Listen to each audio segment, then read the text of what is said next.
Alam nyo ba guys, super gwapo pala talaga yung crush ni Janine Gutierrez na si Jacob Elorde. Grabe, siguro naman napanood nyo yung question and answer ng Econin sa Prime Video PH. Nakakakilig. Kasi yung tanong na, fantasize about someone na hindi mo partner. Ang sagot ni Janine Gutierrez, si Jacob Elorde. At yung na-search ko, grabe, ang gwapo nga. Medyo hawig lang talaga din ni Echo. At si Harry Styles din. Cute nga ng sagot ni Echo eh. Di bale, si Harry Styles lang yon. Ako naman, si Mr. Pogi, 1996. Bumawi naman dun si Janine eh. Sinabi naman niya, nung hindi pa talaga kita nakilala.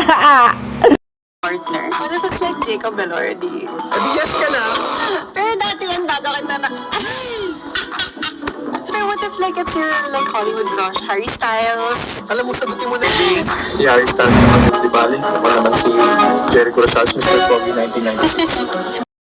Eh di ba question nilang dalawa yon na dapat sagutin, ba't si Echo hindi nasagot kung sino yung fantasy niyang babae na hindi niya partner? Ha! Excited ako dun ha! Wala kaming narinig na sinagot ni Echo sa question. Nakakatuwa lang talaga silang dalawa, para silang mga batang nagkukulitan. Sa ngayon guys, number 1 sa Prime Video, ang seryeng The Loyalty Game. Sobrang nagpapasalamat si Janine Gutierrez.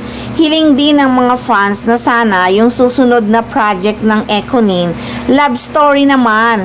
Yung parang katulad sa Mr. and Mrs. ni Cesar Montano at Maricel Soriano. Ay hindi pala, yung parang kay Richard Gomez at kay Lucy Torres noon, yung I Love Lucy. Di ba mas okay yon kung Econin ang gagawa nun? I Love Nini naman. Pwede, di ba? Yung ginagawa kasi ngayon ni Janine Gutierrez, yung mga drama na may mystery. Kahit nga yung Balaraw, di ba? May pagka-horror.